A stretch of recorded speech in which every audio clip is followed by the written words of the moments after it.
Assalamualaikum warahmatullahi wabarakatuh. Nama saya Binti Isromah, NIM 931216918. Di sini saya menjelaskan tentang pendanaan bantuan hukum menurut Undang-Undang Nomor 16 Tahun 2011. Yang pertama yaitu apa yang dimaksud dengan bantuan hukum. Bantuan hukum dalam pasal 1 Undang-Undang Nomor 16 Tahun 2011 disebutkan bahwa bantuan hukum adalah jasa hukum yang diberikan oleh pemberi bantuan hukum secara cuma-cuma kepada penerima bantuan hukum. Kemudian dalam arti yang lain disebutkan pengertian yang secara luas yaitu bantuan hukum yaitu adanya pemberian jasa baik yang berbentuk nasihat hukum maupun yang bertindak sebagai kuasa hukum untuk membela seseorang yang berperkara secara cuma-cuma yang diberikan kepada orang yang secara ekonomi mereka belum mampu. Baik, yang selanjutnya yaitu penyelenggaraan bantuan hukum. Bagaimana penyelenggaraan bantuan hukum dalam undang-undang yang sama yaitu Undang-Undang Nomor 16 Tahun 2016 pada pasal 6 ayat 1, 2, dan 3 disebutkan bantuan hukum diselenggarakan untuk membantu penyelesaian permasalahan hukum yang dihadapi oleh penerima bantuan hukum. Kemudian pemberian bantuan hukum kepada penerima bantuan hukum diselenggarakan oleh menteri dan dilaksanakan oleh pemberi bantuan hukum berdasarkan undang-undang ini. Kemudian menteri sebagaimana yang dimaksudkan dalam ayat 2 bertugas menyusun dan menetapkan kebijakan penyelenggaraan bantuan hukum, menyusun dan menetapkan standar bantuan hukum berdasarkan asas-asas pemberian bantuan hukum. Kemudian menyusun rencana anggaran bantuan hukum. Kemudian mengelola anggaran bantuan hukum secara efektif, efisien, transparan, dan akuntabel. Kemudian yang terakhir yaitu menyusun dan menyampaikan laporan penyelenggaraan bantuan hukum kepada Dewan Perwakilan Rakyat pada setiap akhir tahun anggaran. Kemudian selanjutnya yaitu pemberi bantuan hukum. Di sini pemberi bantuan hukum dibedakan menjadi dua golongan, yaitu yang pertama pemberi bantuan hukum yang menjalankan pekerjaannya sebagai mata pencarian pokok, dan dalam hal ini adalah advokat, pengacara, dan konsultan hukum.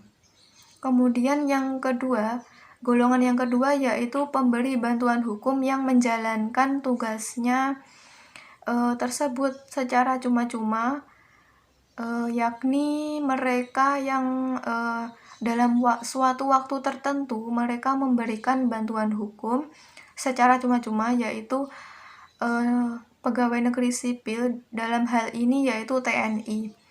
Tetapi mereka harus mendapatkan izin dari pemimpinnya atau komandan. Kemudian yang poin selanjutnya yaitu kita bahas hak dan kewajiban penerima bantuan hukum. Apa saja hak dan kewajibannya? Hal ini diatur juga dalam Undang-Undang Nomor 16 Tahun 2011 tentang bantuan hukum. Dalam pasal 12 dan 13 disebutkan penerima bantuan hukum itu memiliki hak untuk mendapatkan bantuan hukum hingga masalah hukumnya selesai dan atau perkaranya sudah memiliki kekuatan hukum tetap. Kemudian selanjutnya mendapatkan bantuan hukum sesuai dengan standar bantuan hukum dan atau kode etik advokat. Kemudian selanjutnya mendapatkan informasi dan dokumen yang berkaitan dengan pelaksanaan pemberian bantuan hukum sesuai dengan ketentuan peraturan perundang-undangan. Dalam hal ini, penerima bantuan hukum harus meyakini bahwa advokat itu sudah disumpah dan mereka harus menjalankan tugasnya sesuai dengan peraturan advokat yang berlaku. Kemudian penerima bantuan hukum itu juga memiliki kewajiban. Apa saja kewajiban penerima bantuan hukum? Yang pertama yaitu menyampaikan bukti informasi dan atau keterangan perkara secara benar kepada pemberi bantuan hukum. Kemudian yang kedua yaitu membantu kelancaran pemberian bantuan hukum. Selanjutnya yang poin E yaitu pendanaan bantuan hukum. Pendanaan bantuan hukum juga diatur dalam Undang-Undang Nomor 16 Tahun 2011 dalam pasal 16, 17, 18, dan 19. Disebutkan yaitu yang pertama dalam pasal 16. Pendanaan bantuan hukum yang diperlukan dan digunakan untuk penyelenggaraan bantuan hukum sesuai dengan undang-undang ini dibebankan kepada anggaran, pendapatan, dan belanja negara. Selain pendanaan, dimaksud dalam ayat 1, sumber pendanaan bantuan hukum juga berasal dari hibah atau sumbangan dan atau sumber pendanaan lain yang sah dan mengikat. Kemudian, sumber pendanaan lain yang sah dan tidak mengikat.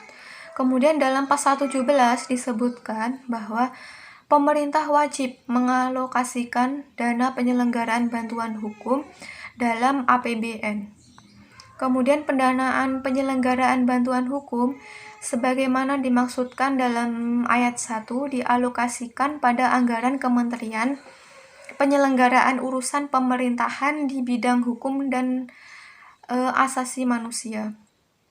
Kemudian dalam pasal 18 disebutkan untuk ketentuan lebih lanjut mengenai tata cara penyaluran dana bantuan hukum sebagaimana dimaksud dalam pasal 16 ayat 1 kepada pemberi bantuan hukum diatur juga dengan peraturan pemerintah. Kemudian yang terakhir yaitu pasal 19 disebutkan bahwa daerah dapat mengalokasikan anggaran penyelenggaraan bantuan hukum dalam anggaran pendapatan dan belanja daerah. Kemudian, ketentuan lebih lanjut mengenai penyelenggaraan bantuan hukum sebagaimana dimaksud dalam ayat 1 diatur dengan pemerintah daerah. Baiklah, cukup sekian penjelasan singkat dari saya. Apabila ada kurang lebihnya, saya mohon maaf. Terima kasih dan semoga bermanfaat. Wassalamualaikum warahmatullahi wabarakatuh.